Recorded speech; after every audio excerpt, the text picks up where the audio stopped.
Mars 78, ces images, nous les connaissons tous, ou presque. Amoco Cadiz, fier vaisseau de ligne, porte-drapeau technologique de notre monde en marche. Ouais, tas de ferraille parasite qui se met une nuit de tempête à dégueuler sur nos côtes. Requiem en silence mais en musique, juste 1 minute, pour se souvenir.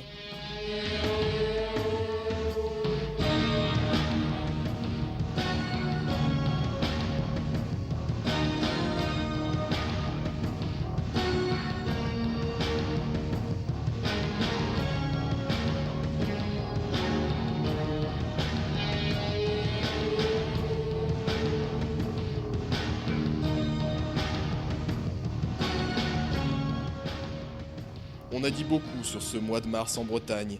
10 ans avant, nous scandions sous les pavés la plage. Et là, sur la plage, il y avait la merde. Incrédule, horrifié, anesthésié, foudrage, catastrophé. À chacun son adjectif et à tous la douleur. Et les pertes financières. Il y avait une urgence, nettoyer, sans se poser de questions. Malgré la gratitude des vagues qui ramènent à chaque marée un peu de pétrole en plus. Première solidarité, solidarité première. Habitants, volontaires, agriculteurs, armées, communes. On s'amuse comme on peut au bord de l'eau avec une pelle et un seau. Et un jour, on se redresse pour détendre un dos fatigué et on devine que le Noroît recommence à sentir le sel. Et là, on peut enfin se fâcher. On avait ce premier souci, nettoyer bien sûr, mais en même temps, tout de suite, les élus se sont regroupés en disant « il ne faut plus qu'arrive une telle chose, qu'est-ce qu'on doit faire pour que ça ne se produise plus ?» Ça a été à la fois une réaction de honte, un peu. Je me disais, mais on n'est rien du tout, nous les Bretons, on nous fiche ce genre de choses à la figure, comme on veut, et on ne réagit pas. Je me suis dit, c'est pas possible qu'on puisse ne pas réagir. Et donc, ça a été un peu le point de départ d'une action. Parce que les Bretons acceptent les fortunes de mer, les vraies, mais pas celles-là. Ils ont l'intuition que sur ce coup-là, hasard rime un peu trop avec dollar. Et ils en ont assez de voir le progrès leur postillonner au nez sous forme de pétrole. Torrey Canyon, Olympique Bréverie, Bolène. Ils ont donné à force d'en recevoir. Et surtout, si cela n'avait pas été du pétrole, mais autre chose en pire, et s'il y avait eu mort d'homme, et la prochaine fois, ce sera quoi ? Allons, dit l'État, soyons confiants, nous réglerons le problème. Et les factures de nettoyage, et pourquoi pas un constat à l'amiable, pensent certains. Il est vrai que pour la Standard Oil, propriétaire de l'Amoco Cadiz, c'était un banal problème de tôle froissée sur un rocher dont seule la mer était responsable. Colère, oui, mais pas aveugle. Il faut de la rage pour grimper dans la mâture quand le vent monte, mais la manœuvre doit être avant tout la bonne. Étape numéro 1, s'unir. Et déjà, sans s'en douter, les Bretons s'inscrivent dans l'histoire politique de la Ve République. Car du premier au dernier jour, ils voteront les décisions à l'unanimité, tous bords politiques confondus, du jamais vu.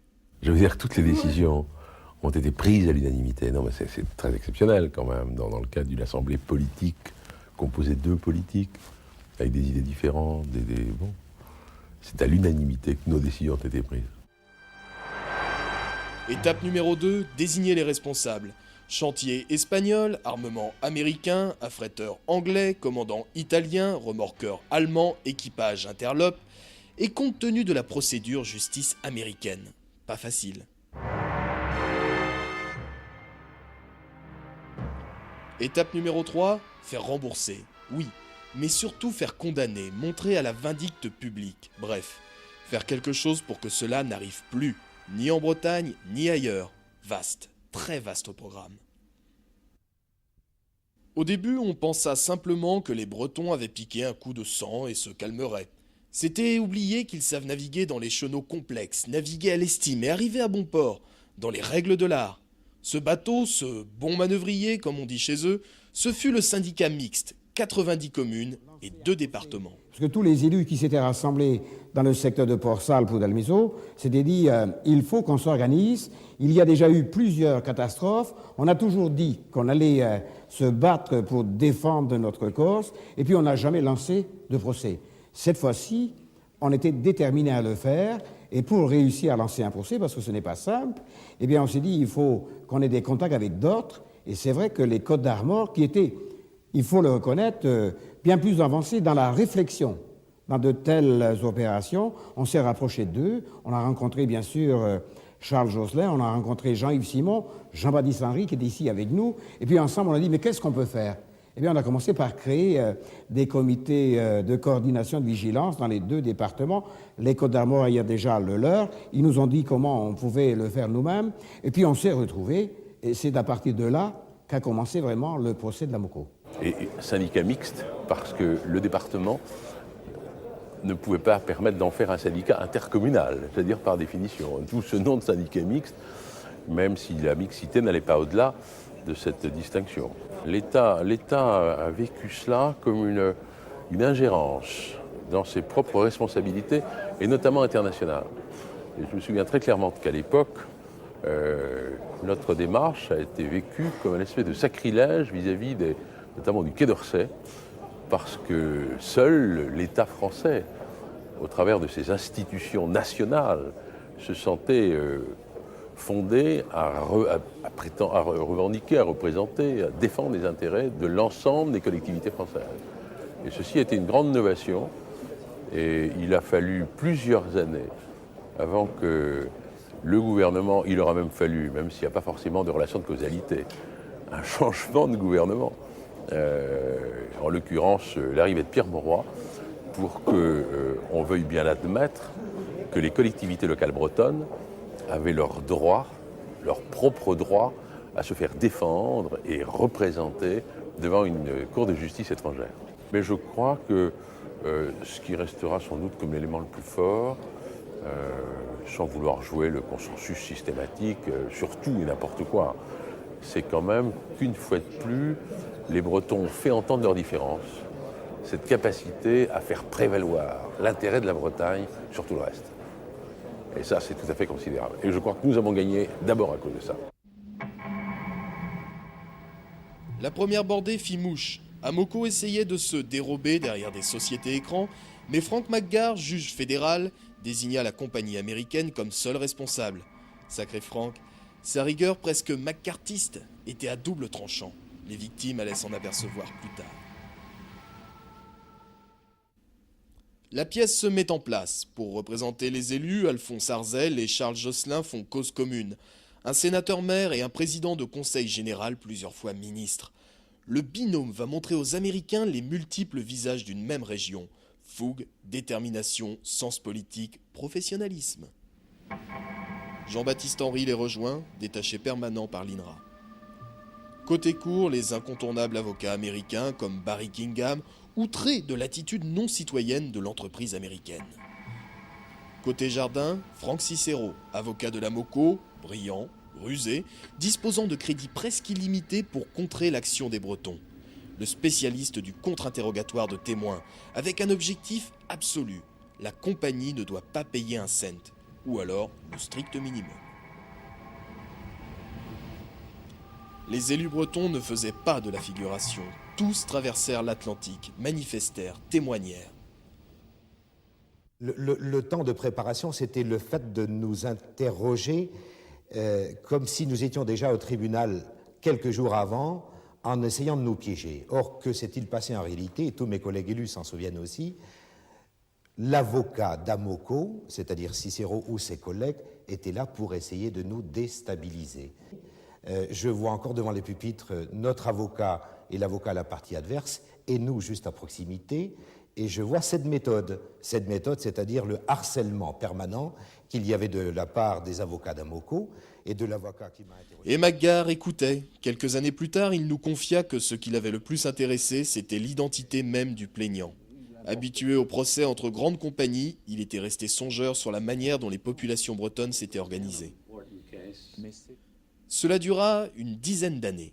Tout a été dit sur ce procès, et 20 ans après, ce qui reste, c'est cette démonstration d'unité politique, au sens grec, au sens le plus noble du mot. Au fil des municipales, des élus nouveaux arrivaient et reprenaient le flambeau de leurs prédécesseurs, et continuaient à voter à l'unanimité. Nous quittions les 30 glorieuses, le souci environnementaliste devenait actuel. La Mococadie s'était échouée 10 ans trop tôt. Vint le jugement, séquence émotion, séquence surprise, séquence à suivre, extrait non retouché de reportages de l'époque. Mais Frank McGarr n'a pas voulu, à la veille de sa retraite, innover dans le droit. À 11h30 ce jour-là, les chiffres tombent, implacables. Amoco est condamné à verser presque un demi-milliard de francs de dommages et intérêts. C'est énorme et sans précédent.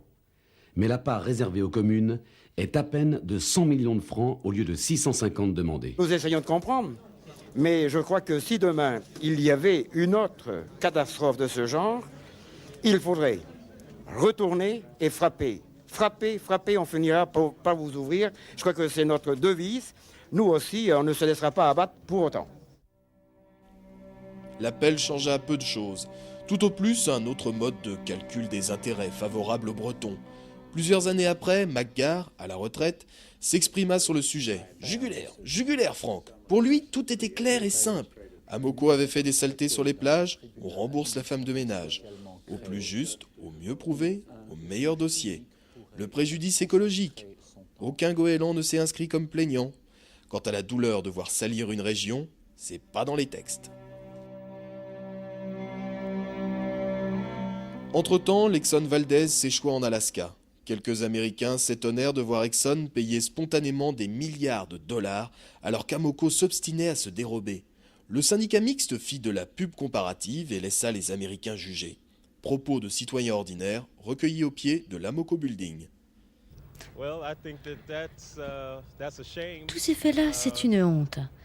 Je ne sais pas vraiment qui est directement responsable, mais si on a une conscience et si beaucoup de gens sont concernés, eh bien, il faut faire quelque chose. C'est absolument insensé. Je ne peux pas croire à un procès ici à Chicago. Ça n'a pas de sens. C'est terrible. C'est effrayant. Je ne peux pas y croire. Ce n'est pas une bonne chose parce que ça affecte le monde entier. Oh non, c'est vraiment pas bon pour l'Amérique, le fait qu'Amoco ait agi comme cela. Au pays du pognon, on juge les résultats en comptable. Dans ce cas, Amoco, 1 point. Et encore, pas si sûr. On voulait, nous, en fait, une sanction financière pour une action préventive. Beaucoup. Et comme l'a dit le président Josselin, pour une action préventive, c'est sûr qu'Amoco n'a pas payé assez. Le syndicat mixte mettait à son crédit une victoire morale sur le tapis vert malgré l'échec sur les prétentions financières et finalement peu de charges aux yeux de la comptabilité publique. Par contre, il écrivait une double page de notre histoire, politique et environnement. D'une part, démonstration était faite que des populations pouvaient s'unir, manifester, lutter, attaquer en tout légalisme, agir avec l'État ou malgré l'État et non plus seulement contre l'État ou par l'État. Et sans jamais se laisser récupérer. D'autre part, il mettait en évidence la faiblesse du droit de l'environnement. La notion de dommage causé par une pollution est plus floue que dans les cas de catastrophes, d'incendies ou d'accidents. Et tout ceci a fait réfléchir et l'industrie et l'État. Sans l'avouer officiellement, esprit de corps oblige, les compagnies pétrolières ont quand même eu un peu honte. Merveilleuse et hypocrite innocence. Aujourd'hui, elles militent gaiement, Amoco en tête, pour l'environnement et pour lutter contre les pollutions maritimes. Mais bon, c'est déjà ça. L'État, lui, a accepté avec une certaine bonne humeur l'esprit frondeur des Bretons. Pas chien pour dessous, il a rajouté 100 millions aux indemnités accordées. Prime à la détermination? Non. Prime à la sensibilisation. Mais sans trop le dire. Parce qu'en portant ainsi l'affaire en justice, les Bretons ouvraient les yeux de l'administration. Les résultats techniques ont suivi, renforcement du rail d'Ouessant, possibilité d'intervention automatique de la marine sur un bateau dangereux, présence permanente d'un remorqueur, et à la clé des projets de mesure. Obliger le double pont ou la double coque, enfin les techniciens trancheront, mais obliger les navires à être conçus pour réduire le risque, faire en sorte que les conditions de navigation soient mieux surveillées, obliger les navires poubelles à cesser de naviguer, mais à la condition que tous les ports européens soient capables de s'obliger à une telle disposition. C'est dire si, au plan communautaire d'abord, mais international, il reste à faire des efforts pour contraindre davantage et se prémunir. Alors, demain, Tranquille? Non, mes amis. Alors, la MOCO a été une leçon pour tout le monde, pour toutes les administrations, en particulier pour la marine. Mais vous savez qu'en cas de déversement massif d'hydrocarbures en mer, c'est la mer qui commande. On ne peut pas s'en... Bon, demain, un autre Amoco Cadiz sur les mêmes roches finistériennes, c'est peu probable. Ayons confiance en notre marine. Mais autre chose, ailleurs, cela reste très très possible.